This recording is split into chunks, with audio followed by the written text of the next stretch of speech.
hermanos y amigos que por la gracia de Dios nos permiten compartir con ustedes la palabra. Dios les bendiga y sea, como dije a los hermanos aquí presentes, sea un año lleno de la presencia del Espíritu Santo. No creo que se pueda pedir bendición mayor que ser gobernado por el Espíritu Santo, dirigido por el Espíritu Santo. Si tenemos al Señor en nosotros y mandando en nosotros, tenemos todo lo que necesitamos. Si tenemos a Cristo, nada nos falta. Les invito pues a que vaya conmigo a la palabra del Señor, a Hebreos capítulo 12, la carta a los Hebreos capítulo 12, y vamos a leer del verso 1 al 3. Cuando esté ahí diga amén, por favor.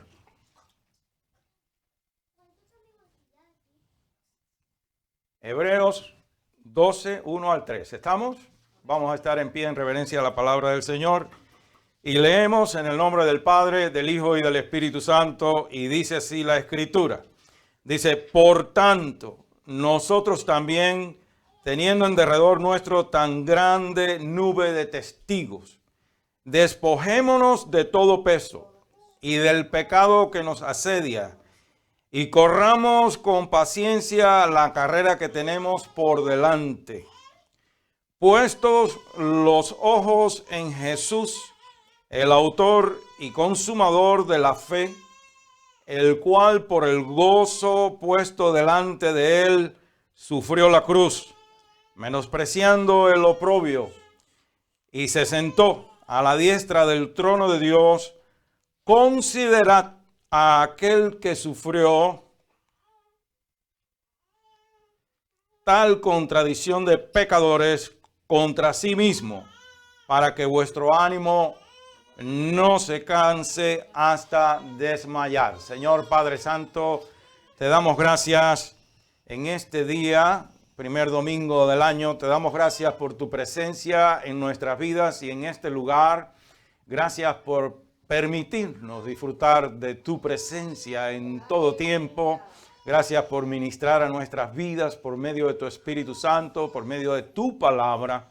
Gracias por amarnos de tal manera que sin merecerlo diste a tu Hijo Jesús en rescate por nosotros. Gracias por derramar tu Espíritu Santo en nuestras vidas, quien hace posible que entendamos tu palabra y no solamente que la entendamos, sino que la vivamos para la gloria de tu nombre. Por Jesús te ruego que bendigas este mensaje de tu palabra, que sea para edificar y para exhortar y para consolar, para nutrirnos en tu palabra a los que ya estamos contigo y para acercar y atraer a los pies de Cristo a aquellos que no te conocen aún, para que también le conozcan y sean salvos como nosotros. Por Jesús te lo pedimos y te damos gracias. Amén. Bueno, puede tomar asiento, amado hermano.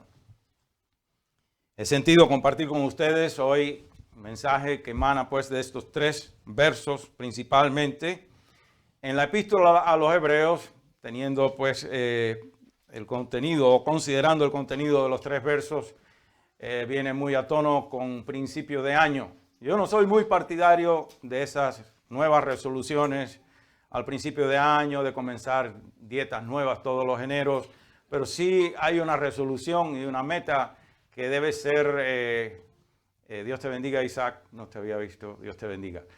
Debe ser la meta por excelencia, debe ser lo que arda en nuestros corazones, debe ser la pasión de nuestra alma y es la meta de correr en pos del Señor Jesucristo. Ese es el título del mensaje, corramos en pos del Señor Jesucristo. Entonces tenemos aquí pues la epístola a los Hebreos es una epístola maravillosa en la cual pues se ha litigado mucho, hay mucha contienda. ¿Quién la escribió? Algunos proponen que si fue Pablo, que si fue Bernabé, que si fue Felipe, que si fue Lucas, que si fue Silas, que si fue Aquila, que si fue, qué sé yo, tanta gente. Lo importante que sabemos es que la inspiró el Espíritu Santo. La inspiró el Espíritu Santo como cualquier otro libro de la Escritura. El autor intelectual es el Espíritu Santo y ahí es donde estriba lo más importante. Un día cuando lleguemos al cielo, pues creo que una de las preguntas que haremos es ¿quién escogió el Espíritu Santo para escribir la epístola a los Hebreos? Lo que sí sabemos, pues, repito, es que fue inspirada por el Espíritu Santo para ministrar, para exhortar, para, amonestar inclusive e instruir a 3 distintos grupos de judíos. Entre ellos, pues, un grupo, ¿cuál es? Los judíos que ya se habían convertido de corazón al Señor Jesucristo. Judíos convertidos. Judíos que se habían arrepentido de corazón y que de corazón habían recibido y confesado a Jesús como su único Señor y Salvador personal. Ese es un grupo. Segundo grupo eran judíos que estaban intelectualmente convencidos, pero no de corazón convertidos. ¿Me está entendiendo? Usted puede creer, usted puede tener una convicción o un conocimiento intelectual del Señor Jesucristo. Usted puede decir, como muchos hoy día dicen, el Señor Jesús era un gran hombre, fue un gran profeta, fue un gran maestro y de ahí no pasamos. Niegan la deidad de Él, niegan que murió por nosotros. Usted puede creer toda la historia sobre el Señor Jesús y no salvar su alma, es decir, perderse. Ese es el segundo grupo de judíos. Tenía una aceptación intelectual del Evangelio, pero no habían confiado de corazón en Jesús como el único Señor y Salvador. Y el tercer grupo de judíos eran judíos que no creían que Él era ni siquiera el Mesías ni nada, pero que de alguna manera sentían un atractivo hacia el mensaje del Evangelio y hacia la persona del Señor Jesucristo. De manera que es algo pues muy común a lo largo de toda la Escritura.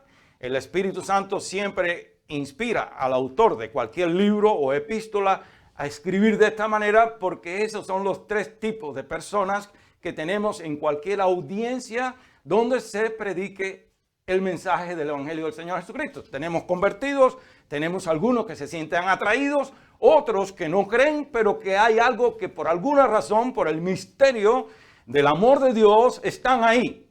Toda persona que está en cualquier lugar donde se comparte el mensaje del Evangelio, que no es creyente, que inclusive algunos se manifiestan hostiles al mensaje del Evangelio, pero están ahí porque han sido traídos por los lazos de amor del Espíritu Santo para que puedan escuchar y entonces tomar una decisión. Dios es tan justo que da oportunidad a todo hombre, a toda mujer, para arrepentirse de corazón, que Jesús es el Señor y pueda ser salvado. Ahora, tenemos delante de nosotros y nos vamos a enfocar en ese grupo de judíos creyentes. Y el Espíritu Santo les habla a los 3 grupos a lo largo de la epístola, pero se enfoca en los 3, en el primer grupo, que son los judíos creyentes, que en este caso serían tipo nuestro, tipo del cristiano que está hoy en la iglesia, que lleva años en el Evangelio, pero se ha conformado con ser simplemente salvo. Estos judíos eran salvos, estos judíos habían reconocido a Jesús como su único Señor y Salvador personal, pero se habían quedado estancados. No, es decir, el llamado aquí dice, por tanto nosotros también teniendo en derredor nuestro tan grande nube de testigos, despojémonos de todo peso y del pecado que nos asedia y corramos. Es decir, el Espíritu nos está instando a correr en pos de Cristo.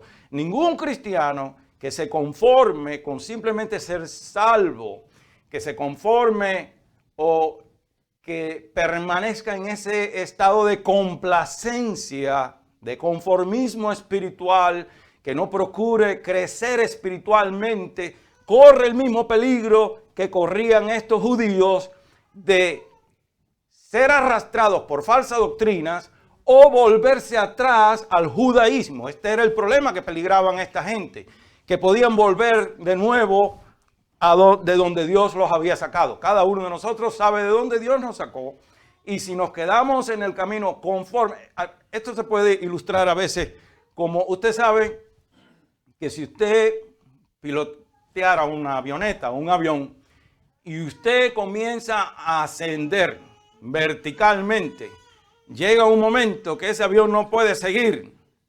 Y cuando ya llega a ese punto que se queda parado, ¿para dónde va? Para abajo de nuevo. En el progreso espiritual del cristiano, si usted se queda a medio camino, usted en lugar de avanzar, usted va a ir poco a poco retrocediendo. Y corre el peligro o de ser desviado o arrastrado por una falsa doctrina, que es el caso de tantos cristianos que hoy día están en falsas doctrinas, están siendo engañados, arrastrados, o la gran masa que se identifica como cristianos, pero que están pues recibiendo un evangelio leudado de una levadura de hombre que es horroroso, los disparates que se escuchan en esa gran masa de cristianos que se identifica como cristianos, pero que tienen un evangelio que ha sido adulterado. ¿Por qué? Bueno, porque no conocen la palabra de Dios. No, mucho menos la pueden vivir porque no la conocen. No se esfuerzan por leerla. ¿Sabe por qué muchos cristianos no crecen espiritualmente? Bueno, vamos a Primera de Pedro 2.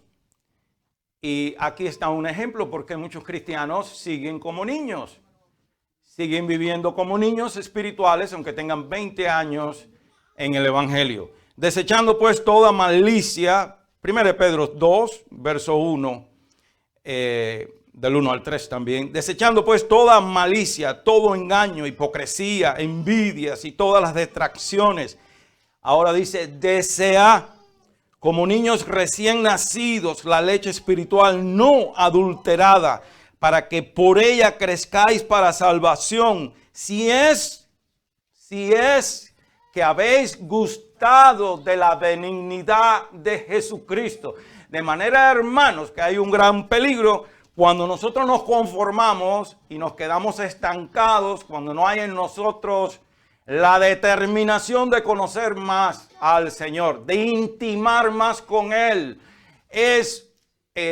Diríamos, es una señal, es un indicativo de que no he gustado la benignidad de Él. Y no es que no la he gustado, no la he sabido apreciar, no la he valorado, no he valorado lo que Él hizo por mí.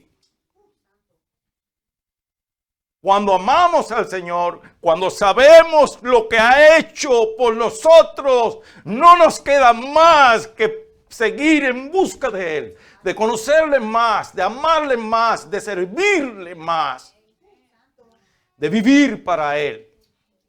La mejor manera de servir, usted dice, ¿cómo voy a servir al Señor? Viviendo para Él. Cada instante de mi vida, vivir para Él. Traer nuestros pensamientos cautivos en obediencia a Él. Para que todo, aún con mis pensamientos, yo le agrade. Y cuando mis pensamientos están bien, mi actitud, mi comportamiento, mi andar va a agradar evidentemente, porque el hombre es lo que él piensa. Yo no puedo pensar musarañas y cosas raras y pretender que voy a actuar correctamente cuando viene el momento de la prueba, que es donde es lo importante, pues.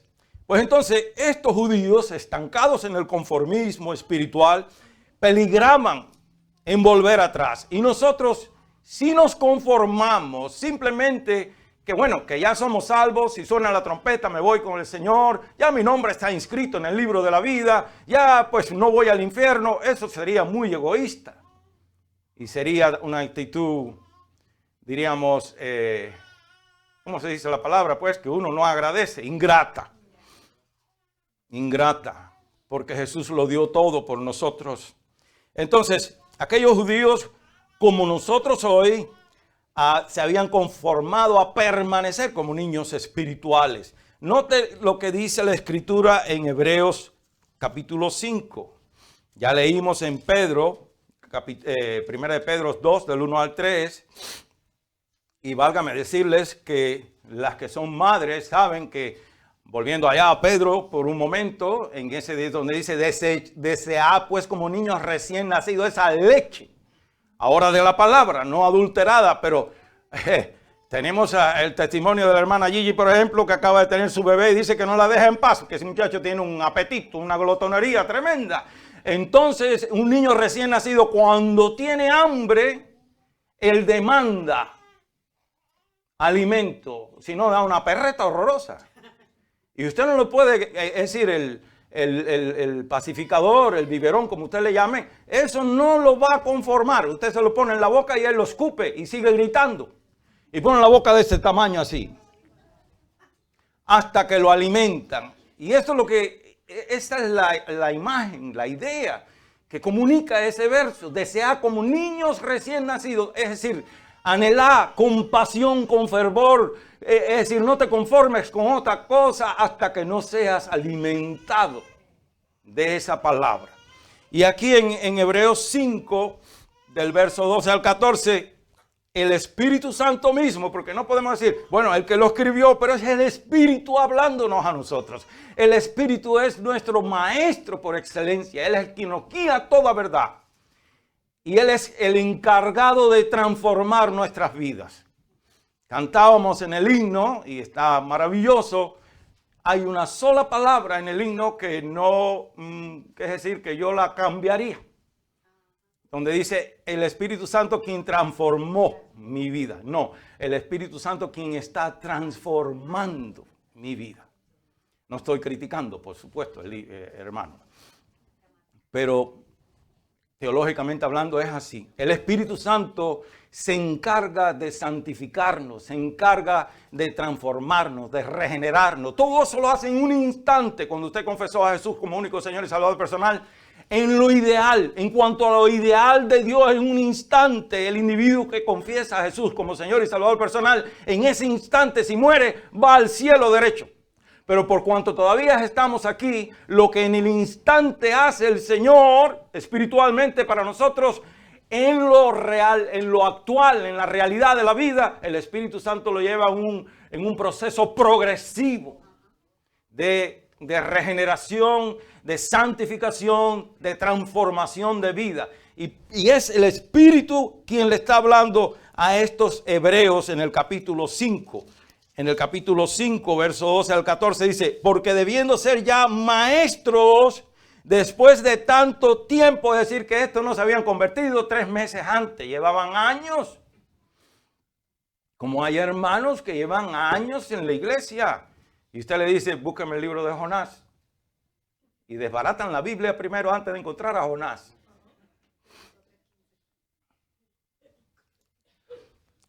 Porque dice, después de tanto tiempo tenéis necesidad de que se os vuelva a enseñar cuáles son los primeros rudimentos, es decir, el ABC, rudimentos de las palabras de Dios. Y habéis llegado a ser tales que tenéis necesidad de leche y no de alimento sólido. Todo el que no tiene la intolerancia a la lactosa le gusta la leche y la disfruta. Pero hermano, ya se sabe que nosotros no dependemos solamente de un vaso de leche. Necesitamos una chuleta, un trozo de carne, necesitamos verduras, vianda, arroz con frijoles, qué sé yo, lo que usted come en su país. Queso, lo que sea.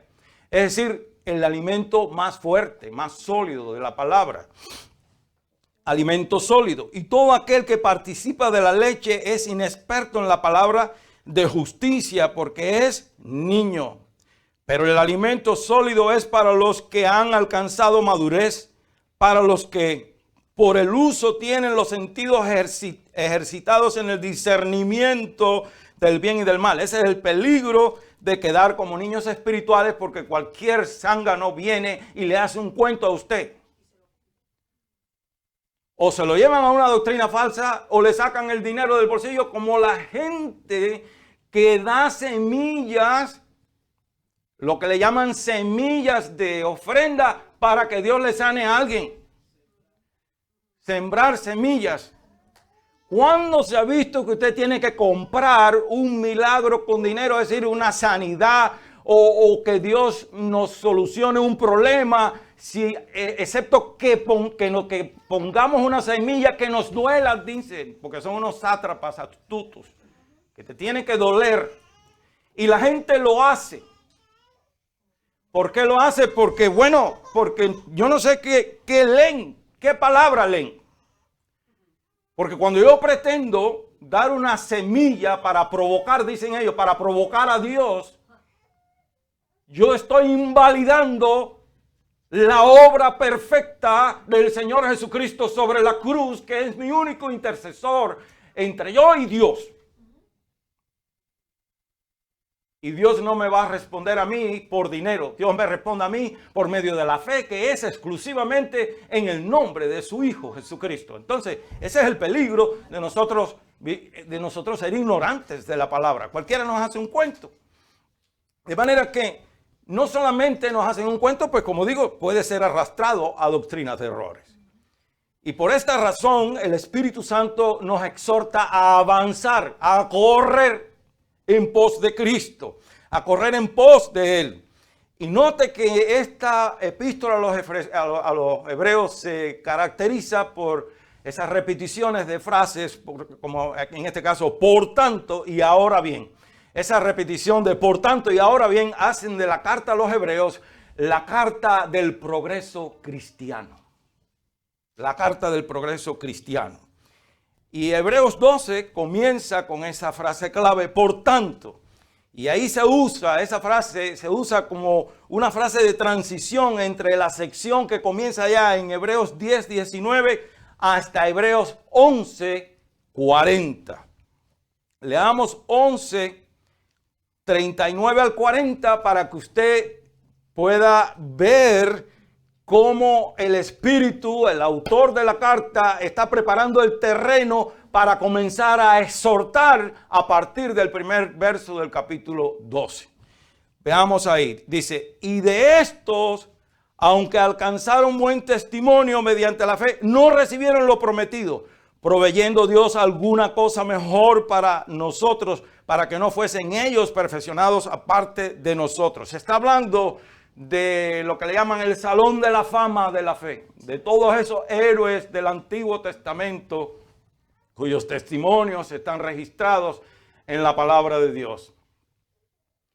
Y nos está hablando de ellos. Y déjeme decirle en un paréntesis, lo que acabo de decir hace un rato, de esas semillas del Evangelio de la Prosperidad, de la superfe, de la confesión positiva.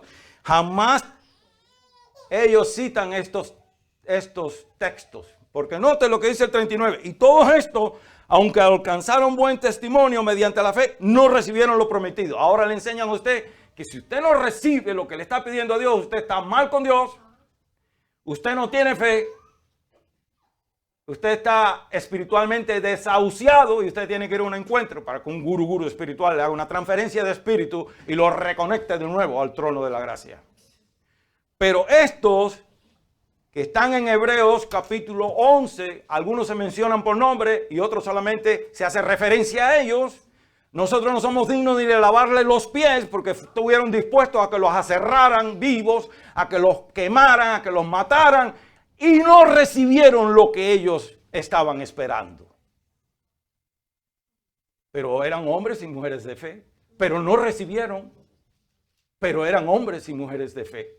Entonces cuando usted, hermano, esté anhelando, esperando, usted tiene una petición válida, o al menos creemos nosotros que es válida delante de Dios, y Dios no responda, no escuche la voz del diablo, ni tampoco de la carne que le diga a usted que usted no tiene suficiente fe, que usted no sabe cómo orar, que usted no sabe cómo apelar a Dios, que usted no sabe cómo provocar a Dios. A mí me cae mal ese cuento de provocar a Dios.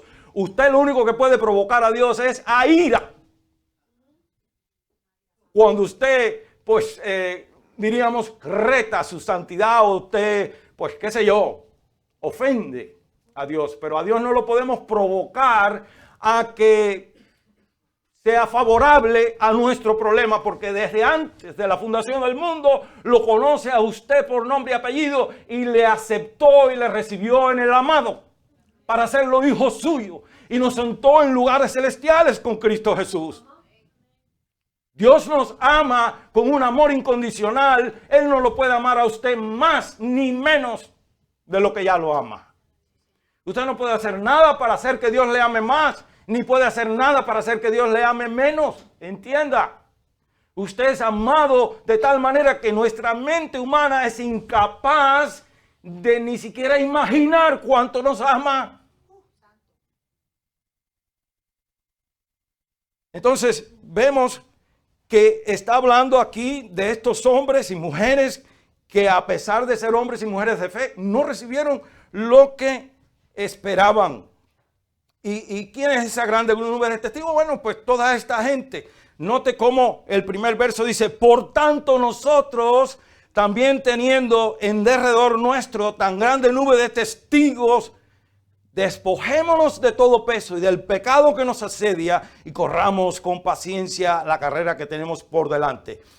En ningún momento la palabra de Dios sugiere que pensemos que los santos en el cielo nos están aplaudiendo si corremos bien o corremos mal. Eso no es lo que quiere decir la Escritura. Ellos no están allá arriba porque hay gente que se ponen a hablarle a los seres amados que ya partieron. Nosotros no hablamos con, los nuestros que han partido en Cristo, ni le podemos llamar muertos porque no están muertos, están más vivos que nosotros en el cielo. Pero nosotros no nos enseña la Escritura a hablarle a los que ya partieron. Le hablamos a Dios, al único Dios, ni siquiera a los ángeles. Nosotros no rendimos culto a ángeles. Se ha colado con el movimiento de la nueva era. Y esto no es de la nueva era. Esto viene desde antes de la primera venida del Señor Jesucristo, cuando en el judaísmo hubo una, ¿cómo se llama?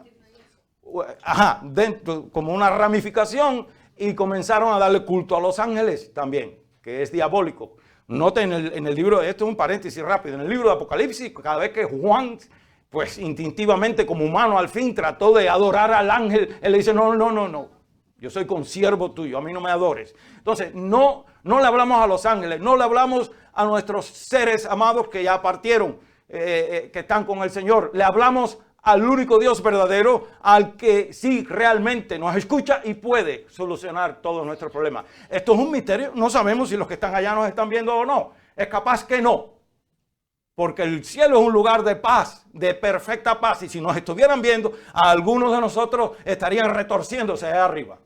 No habría paz en el cielo. Entonces, gloria a Dios que solamente Dios nos ve. Pero debemos caminar diariamente con eso claro en nuestra mente, que Dios nos ve, hermanos. No solamente en nuestro proceder, sino en nuestro pensar, nuestro desear. Por eso yo insisto en que usted tiene que vivir diariamente con esa mente gobernada por el Espíritu Santo de Dios. Que sus pensamientos que no se trata de lo que yo hago o no hago, sino lo que yo pienso. Porque ¿de qué me vale a mí? Pues no hacer, pero vivir quemándome por dentro a ver si yo pudiera hacer aquello o lo otro. ¿Se da cuenta? Lo que pensamos es tan importante como lo que hacemos. Delante de Dios, el corazón, la mente debemos mantenerla, óigame, en una transparencia completa, total. Bueno, no me quiero desviar del asunto. El caso es que tenemos esta gran nube de testigos y decía que no se trata de que nos estén aplaudiendo, sino que el testimonio, la vida que ellos vivieron, es una vida que inspira, digna de confianza, que nos dice a nosotros por las Escrituras que vale la pena vivir por esa fe exclusiva en el nombre del Señor Jesucristo. Y vivir por esa fe es vivir para servir agradando al Señor Jesús. El enfoque nuestro, el blanco de la divina vocación es Jesucristo el Señor. Por eso yo le digo, no hagamos tantas resoluciones a principio de año. Este es el primer domingo del año. La Biblia dice en Eclesiastés que es muchísimo mejor no prometer nada que prometer y después no cumplir. Entonces, no nos vayamos de boca, como dicen los nicaragüenses, prometiéndole a Dios cosas que después no vamos a hacer. Pero una cosa yo le exhorto y le animo a que usted haga una resolución hoy. No puedo seguir viviendo como he vivido hasta ahora. Yo mismo lo digo también. Usted dirá, ay, no, es que el día que usted se conforme, como está viviendo, estamos mal. Si en algo nosotros debemos ser ambiciosos, si en algo nosotros debemos vivir insatisfechos, es como estamos viviendo para el Señor Jesucristo. Debemos anhelar vivir cada día en una mayor excelencia para Él. Y yo no estoy diciendo que ahora usted se ponga a hacer cosas. No estoy hablando de hacer, es de vivir para Él. Que mi día es todo de Él. Aunque yo esté cortando un palo con una sierra, arreglando un carro con unas herramientas, poniendo un techo o cambiándole la cama a un paciente. Lo que yo esté haciendo, que sea Jesús el enfoque de mis pensamientos. Yo puedo estar haciendo lo que esté haciendo. Usted, si hubiera aquí un cirujano que estuviera operando, pero su mente está conectada con el Señor Jesucristo. Si Él fuera salvo, pues, si honrare al Señor. ¿Me está entendiendo? Usted puede estar haciendo la operación, el trabajo más complicado que sea, y usted puede estar mentalmente conversando con el Señor. Ahí es donde entra orar sin cesar. Eso es lo que quiere decir orar sin cesar. La gente se hace un número 8 porque dice, ay, tendré que orar el día entero. No, manténgase en comunión con Dios. Y cuando nos mantenemos en comunión con Dios, el diablo no tiene por dónde agarrarnos, hermanos. No puede, porque nuestra mente es exclusivamente de Él. Entonces, vemos pues cómo cuando Él nos exhorta con estas palabras, nos estimula ese testimonio de esa nube de testigos, nos estimula a vivir para vivir y servir agradando al Señor Jesucristo. Note cómo continúa, y mejor voy a leer en Hebreos 10, del verso 38 al 39, porque es precisamente lo que habla de vivir por esa fe. Vamos a Hebreos 10, verso 38 al 39, dice, mas el justo vivirá por fe. Y si, escuche bien, primero vamos a ver, ¿quién es el justo? Yo le decía al hermano Justo que ahora su nombre Justo tiene mayor significado porque ha sido justificado con la justicia de Cristo. Aquí dice, mas el justo vivirá por fe. Nosotros somos justos porque somos buenos. A nosotros se refiere esa escritura, ¿sabe? A usted y a mí. Pero ¿por qué somos justos? ¿Por qué la Biblia nos llama justos? ¿Porque seamos tan buenos? No, porque hemos sido justificados con la justicia del Señor Jesucristo. Es decir, Dios Padre, quien demanda de nosotros justicia, quien demanda de nosotros perfección, quien demanda de nosotros caminar en la moralidad, en la integridad que demanda la palabra de Dios, envió a su Hijo porque sabía o sabe que nosotros no podemos en nuestras propias fuerzas. Mateo 1:21 dice que Jesús vino para salvarnos de nuestros pecados. Y Efesios capítulo 2, del verso 1 hasta el 9, nos presenta el cuadro más oscuro, del verso 1 al 3, de lo que es la realidad de nuestros pecados. Estábamos muertos en delitos y pecados. Jesús vino a libertarnos de esa tumba sellada. Y por cuanto Él vino, Él también nos da el poder para vivir de acuerdo a como Dios demanda de nosotros. Y aquí nos llaman justo porque entonces Dios Padre tomó la justicia de su Hijo y la acreditó a favor nuestro. Es como que usted tenga una gran deuda en el banco, no hay cómo usted la pueda pagar, pero llega un multimillonario y llega el dueño del banco y le dice, todo lo que debe este hombre lo pago yo. Y de ahora en adelante tú no le puedes exigir nada, es decir, no le puedes reclamar que te debe algo, porque ya yo lo pagué todo. La justicia de Jesús ha sido acreditada a favor nuestro. Entonces dice, mas el justo vivirá por fe. ¿Cómo es que vivimos por fe? Algunos dicen, yo voy a vivir por fe, no trabajo más. Esos son los haraganes. Porque Dios nos llamó a todos a ser responsables y trabajadores. Pero vivir por fe es vivir en una permanente confianza en Dios por medio de la obra redentora de Cristo, a través del Señor Jesucristo. Eso es vivir por fe. Vivir por fe es depender exclusivamente de Dios gracias a lo que Jesús hizo por mí. Eso es vivir por fe, vivir para agradar a Dios. Y entonces dice, escuche bien, porque todo suena muy lindo hasta ahora, pero aquí viene una cosa importante, hay una condición. Y si retrocediere, no agradará mi alma. Y hay momentos en nuestro caminar que a veces nos hacen pensar si retrocedemos. A veces pensamos, ¿dónde está Él en este momento que yo estoy pasando en mi vida? ¿Por qué no responde? ¿Por qué veo a otros que no viven para Él con la misma pasión que yo vivo, pero no tienen ninguna dificultad como la que yo tengo? ¿Dónde está Él ahora?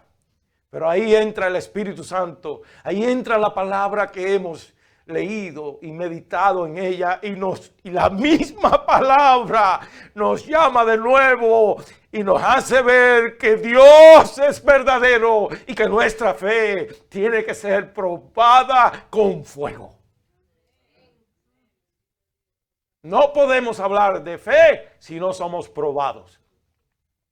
Y no podemos decirle a nadie mañana que Dios es real y verdadero y que interviene en el momento más difícil de nuestras vidas y salimos al otro lado renovados y más fortalecidos que nunca, con una columna vertebral más fuerte que antes, excepto que seamos probados. Pero no nos gusta ser probados. ¿A quién rayo le gusta ser probado? ¿A quién le gusta verse angustiado? Y no solo por uno, sino por aquellos que amamos, que la prueba es más difícil.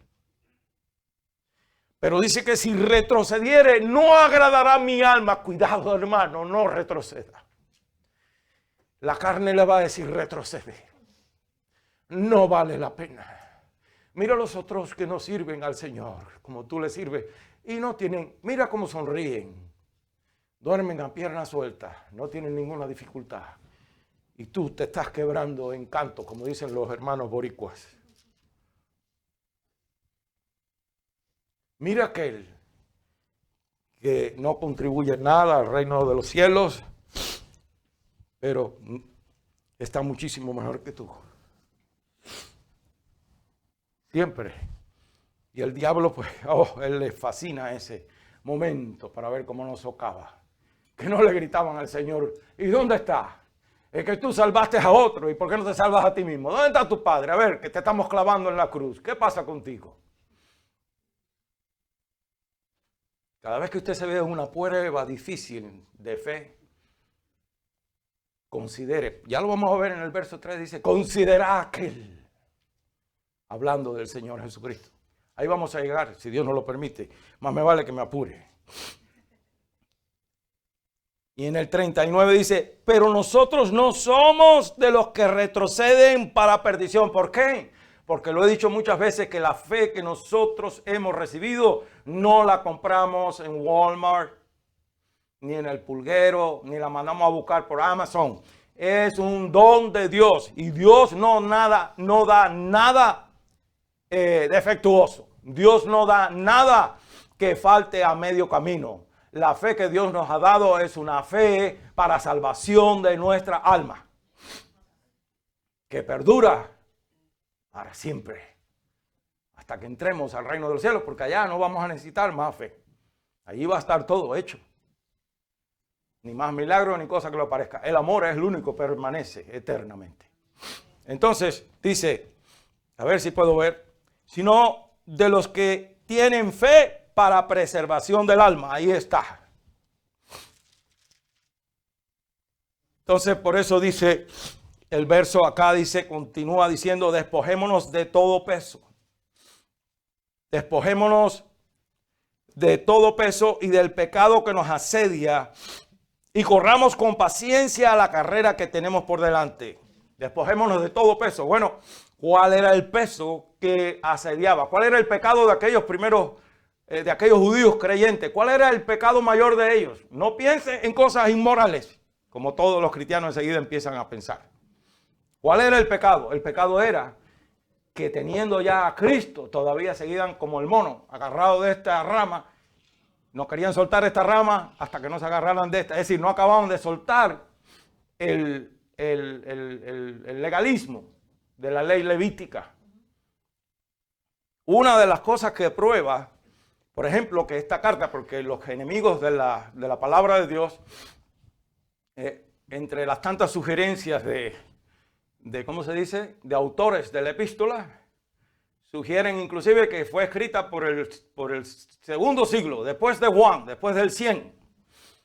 Y lo que prueba que esta epístola fue escrita antes del año 70 es en cómo se expresa siempre en el tiempo presente hacia los sacrificios levíticos. Es decir, que todavía el templo seguían sacrificando animales, pero en el año 70, cuando los romanos destruyen toda Jerusalén, destruyen el templo, y hasta ahí llegaron los sacrificios que venían desde el tiempo de Moisés. Entonces sabemos que esta carta fue escrita antes del 70, porque está hablando, pues se refiere siempre a que están pues sucediendo esos sacrificios en ese momento. Y el problema de ellos, el pecado mayor de esta gente era que como ya tú confesaste a Jesús, como lo recibiste, lo confesaste como Señor y Salvador personal, y no te acabas de entregar completamente a Él. Ese era el pecado. Y ese es nuestro pecado si nos conformamos, hermanos, a quedarnos estancados. El peso que nos asedia, el peso que llevamos encima, que nos asedia, es como que te ponen una camisa de fuerza, que usted se viste una ropa muy tallada y usted no se puede mover, ¿verdad?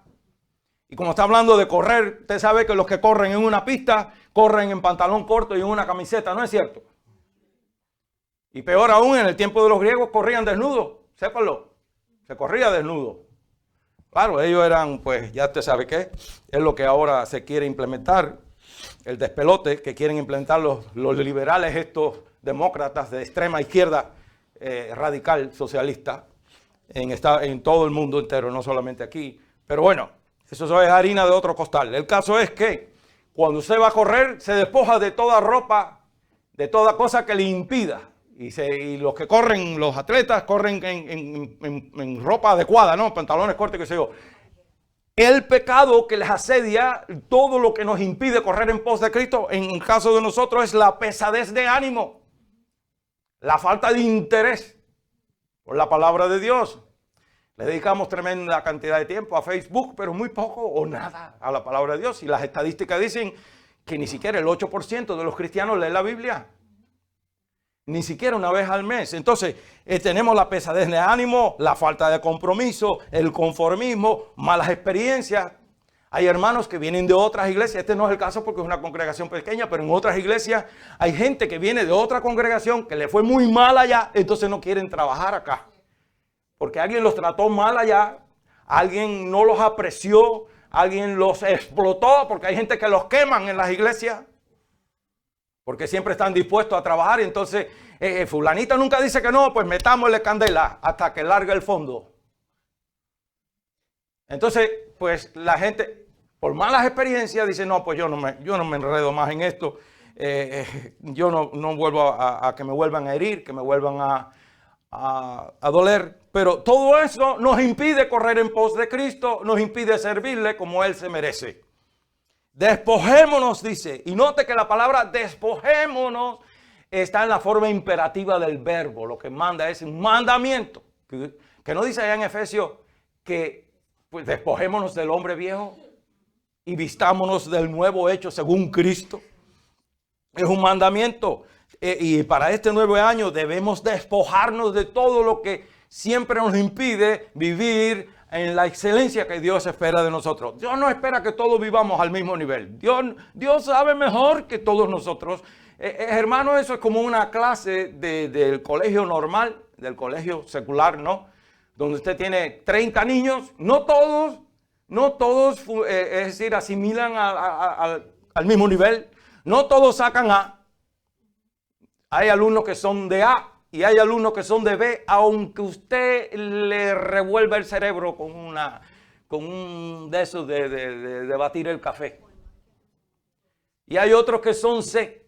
Pero si usted es un alumno o un cristiano de C, es decir, de un 30%, no viva al 27%, viva al 30%. Si usted es un cristiano de 60%, viva al 60, no al 59.9, porque Dios no se va a agradar que usted viva al 59.5, porque Él lo hizo usted para el 60.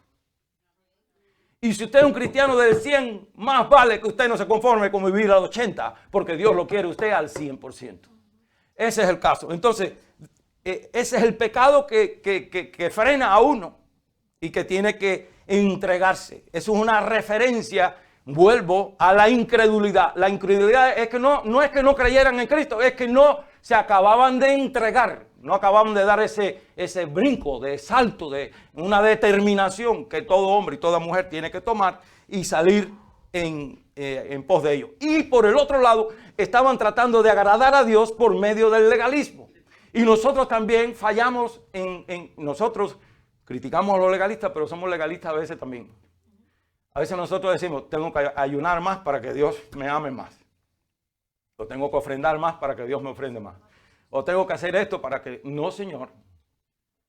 Usted viva para Dios, de corazón, por amor. Y entre paréntesis, el ayuno no es para convencer a Dios de nada. El ayuno es para que yo me ponga de acuerdo con Dios, no para que Dios se ponga de acuerdo conmigo. El ayuno es para matar la carne y para que entonces la carne se someta completamente al Espíritu, a la perfecta voluntad de Dios, aunque no me agrade a mí. Para eso es el ayuno, para romper mi carne, para matarme a mí mismo, para morir yo a mí mismo. La gente dice, no, el ayuno es para torcer el brazo a Dios. No, yo voy a ayunar y hasta que Dios no me responda, no suelto el ayuno. Pues te vas a morir de hambre. Porque a veces en su misericordia responde, pero no es teológicamente correcto. Entonces todo esfuerzo humano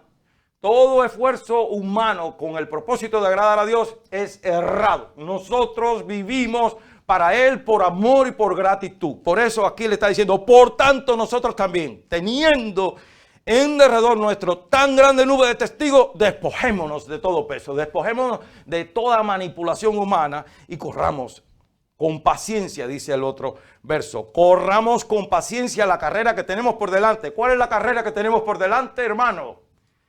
Vivir para Jesús mientras estemos en esta tierra y servirle. Nosotros seamos instrumentos del Espíritu Santo donde quiera que nos paremos para que otros sepan que Jesús es el Rey y Señor, el único Salvador personal de cada pecador que se arrepiente. La carrera que tenemos por delante representa para nosotros, hermanos, y para cualquier persona, esa meta. Es una meta que también demanda disciplina, demanda autonegación, demanda una entrega total. Note cómo dice paciencia. La paciencia aquí llama la atención a una constante determinación de seguir adelante sin permitir que nada me distraiga ni me desvíe del camino. Aún el hermano ese que a lo mejor te ofende. Hay gente que se va no solo de la iglesia, se van al mundo completo porque un hermano se le paró en los callos, lo trató mal. Ahora la pregunta es, ¿ese hermano murió por ti en la cruz? ¿Derramó su sangre por usted? ¿Lo trajo a los pies de Cristo? No, lo trajo el Espíritu Santo. Entonces no se puede ir de la iglesia o no se puede ir del evangelio, de los caminos de Jesús. Por a lo mejor usted se puede ir a otra congregación, está bien, yo no tengo ningún problema con eso. Porque dos bueyes machos en el mismo corral no pueden vivir.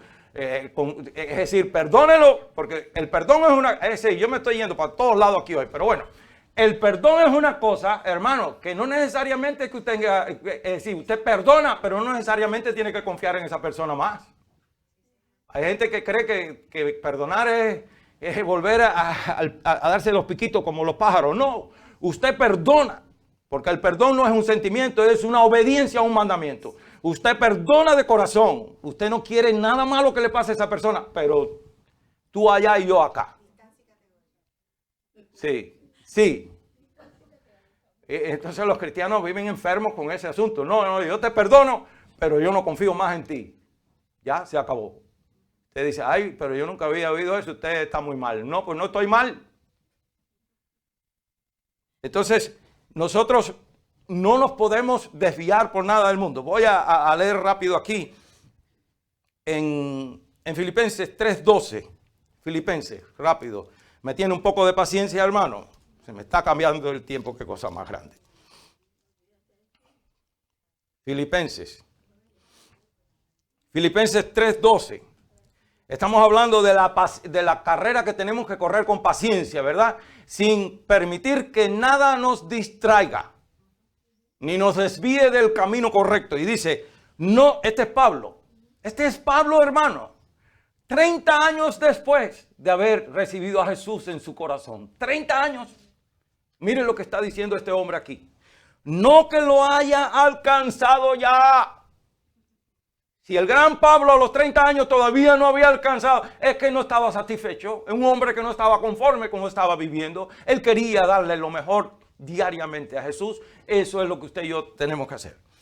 No que voy a andar rápido. No que lo haya alcanzado ya, ni que ya sea perfecto, sino que prosigo por ver si logro hacer aquello por lo cual fui también asido por Cristo Jesús. Este es un hombre que había entendido que estaba en Cristo Jesús, no porque él dijo un día yo voy a buscar a Cristo, como algunos cristianos dicen, cuando yo encontré al Señor. No, tú no encontraste nunca a Jesús. Jesús nos encuentra a todos nosotros y nos atrae hacia Él por medio del Espíritu Santo. Entonces, hermanos, yo mismo no pretendo haberlo ya alcanzado, pero una cosa hago, olvidando ciertamente lo que queda atrás. Piense usted en todo lo que usted ha dejado atrás, inclusive pecados horribles delante de Dios, pero también ofensas que le han hecho a ustedes, injusticia que le han hecho a usted, todas esas cosas feas que le han hecho a usted. Ponga todo eso atrás, dice, olvidando ciertamente lo que queda atrás y extendiéndome a lo que está delante, prosigo a la meta, hermanos. Nuestra meta es esta misma, al premio del supremo llamamiento de Dios en Cristo Jesús. Note que aquí hay algo muy importante y no lo puedo pasar de alto. La palabra aquí, prosigo, es traducida de la misma palabra griega que Pablo emplea en esta carta cuando decía, o allá en Hechos, cuando él decía que él perseguía la iglesia. Yo perseguía la iglesia y ahora prosigo al blanco. Y aquí usa él la analogía o la imagen de un corredor también.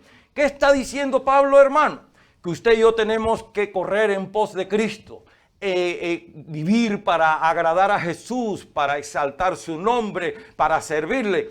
Con la misma, él lo que está diciendo es con la misma pasión, con el mismo fuego, con el mismo entusiasmo, con el mismo empeño que yo perseguí la iglesia. Desde que conocí a Cristo, ahora yo corro en pos de Él. Con esa misma intensidad, con esa misma pasión, porque Pablo era un fanático y él andaba asolando, dice la Escritura, que él asolaba la iglesia. Entonces Pablo dice, pues ahora, pero ahora bien enfocado en una cosa verdadera, ahora con esa misma pasión, con ese mismo entusiasmo, con esa misma entrega, con ese fuego ardiente, ahora yo corro en pos de Cristo, para agradarle a Él, para vivir para Él. Entonces, vemos que el verso 2, y voy a terminar ya casi. Note que hemos venido hablando de todo esto en el verso 1, pero para lograr todo esto que nos estamos proponiendo en el corazón, para lograr todo esto, hay un requisito: puesto los ojos en Jesús. Porque si no tenemos los ojos en Él, de más estar, proponernos correr, entrenar, levantarnos de madrugada, hacer lo que usted quiera. Si no están los ojos en Jesús, no llegamos. Ni siquiera despegamos. El autor y consumador de la fe. Realmente la palabra consumador es traducida también como perfeccionador. Él ha perfeccionado por medio de su vida humana y su obediencia al Padre en todo. Él se despojó así de las prerrogativas de la deidad. No que dejó de ser Dios. Él siempre fue 100% divino y 100% humano. Es decir, él, cuando ya tomó nuestra carne sin nuestros pecados, pero perfeccionó la fe, el cual por el gozo puesto, delante de él sufrió la cruz, menospreciando lo oprobio. Vamos a llegar hasta ahí un momento. ¿Qué gozo fue puesto delante de Jesús que lo llevó a hacer todo con la pasión que lo hizo? Porque tal es la pasión de Cristo que cuando está en la cruz, antes de entregar el Espíritu, dijo, consumado es. ¿Qué estaba refiriéndose a él? ¿Que su vida iba a ser consumada en ese momento? No, que la obra que el Padre lo había mandado a hacer por usted y por mí, la había hecho a la perfección. ¿Cuál fue el gozo puesto delante de Jesús? Número 1, el hacer siempre la voluntad del Padre. Ese fue número 1, hacer la voluntad del Padre. Él es el único hombre en la historia que ha podido decir, yo siempre hago lo que le agrada al Padre. Entonces, el gozo puesto delante de Jesús era el gozo, la satisfacción, esa cosa que llena y que arde y qué sé yo, que inunda nuestro ser cuando hacemos algo que sabemos que es lo que Dios está esperando que yo haga. Eso es el gozo puesto delante de Jesús, hacer la voluntad del Padre. ¿Y cuál fue el segundo razón de ese gozo de Jesús? Que lo vio a usted. Lo vio a usted, hermano y hermana, con nombre y apellido.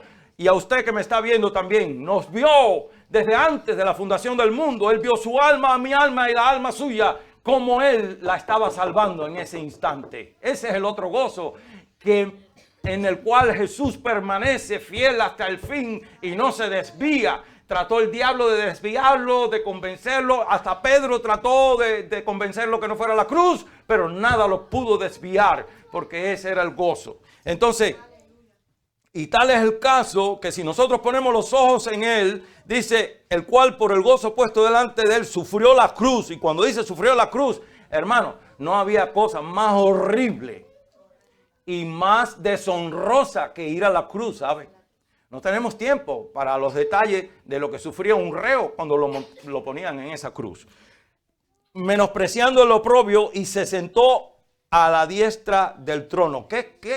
¿Cómo cierra esta última frase? Y se sentó a la diestra del trono de Dios. Bueno, ¿por qué se sentó a la diestra del trono? Porque fue capaz de correr la carrera hasta el final. Usted quiere sentarse también en el trono. Jesús dijo, y al que venciere, le daré que se siente conmigo en mi trono.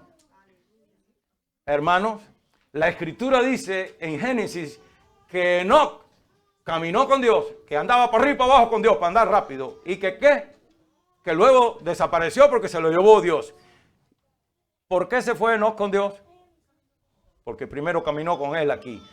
Usted y yo nos queremos ir con Cristo cuando suene la trompeta o cuando nos llegue la hora de morir aquí, vía la muerte, pero vamos para allá con Él. Pero primero tenemos que caminar con Él aquí, todos los días. Y vamos a leer lo que falta. Considera, hermano. Esta palabra también está en la forma imperativa del verbo. Considera quiere decir evalúa, estudia, medita. Medita en Él, medita en Jesús, medita en su testimonio. Él es el modelo a seguir. Considera a aquel que sufrió tal contradicción de pecadores contra sí mismo, para que vuestro ánimo no se canse hasta desmayar. Escuche bien y ya termino. Pongámonos de pie. Hermano, si está diciendo que vamos a cansarnos, es una realidad, nos vamos a cansar. Muchas veces nos cansamos e inclusive queremos tirar la toalla, pero no la tire. No podemos desmayar. Es decir, nos dan licencia para cansarnos, pero no para desmayarnos. ¿Sabe por qué? Porque todo lo que necesitamos ha sido provisto por Dios Padre para nosotros, para usted y para mí, para que no desmayemos. La Escritura, yo tengo muchos pasajes que pudiera citar, pero no nos da el tiempo. Pero el clave aquí es Filipenses 4:13. Todo lo puedo en Cristo que me fortalece. No todo lo que a mí me dé la gana, y perdone pues la expresión un poco común y vulgar. No todo lo que me dé la gana, sino todo lo que está dentro de la voluntad de Dios, todo lo que sea para y redunde para la gloria de su nombre. No es capricho, no es antojos, es todo lo que redunde para la gloria de Dios Padre, bueno, del trino de Dios, del Padre, el Hijo y el Espíritu Santo. Todo lo puedo en Cristo que me fortalece. Entonces, hermano amado, determine comenzar este año, no con tantas resoluciones, sino con una sola. Yo voy a vivir para Jesús. Y si usted vive para Jesús, es decir, en la pasión, en el interés, en la, diríamos, en la entrega sincera de corazón que él se merece, tenga la plena seguridad que todo lo demás le va a salir muy bien también. Vamos a estar en pie, amados, y a ustedes que nos están escuchando o viendo, especialmente a usted que quizás está como el segundo o tercer grupo de judíos que sentía cierto atractivo hacia el mensaje del Evangelio, hacia la persona del Señor Jesús, pero aún no le había recibido como único Señor y Salvador personal. Yo le invito a que hoy usted reciba a Jesús como su único Señor y Salvador personal. Y diga conmigo esta oración, porque solo en Cristo Jesús usted podrá ver sus sueños o los planes buenos que tiene Dios para nosotros, según Jeremías 29:11, que son buenos y no malos. Si usted quiere ver esa realización de la vida verdadera, solo se puede lograr en Cristo Jesús. Y si hay tristeza, dolor en su corazón, solo Jesús puede consolar, solo Jesús puede sanar, solo Jesús nos puede dar la victoria. Diga conmigo: Señor Jesucristo, reconozco que soy pecador o pecadora, pero he escuchado hoy, comenzando este año, primer domingo de año, yo te recibo como mi único Señor y Salvador personal. Te confieso o te ruego que me salves de mis pecados, que me limpies con tu sangre preciosa y que inscribas mi nombre en el libro de la vida. Gracias, Señor Jesús, por dar tu vida por mí. Y nosotros los que estamos aquí, que ya estamos en Cristo Jesús, y los que están en Cristo Jesús, que nos están viendo a través de las cámaras, oremos.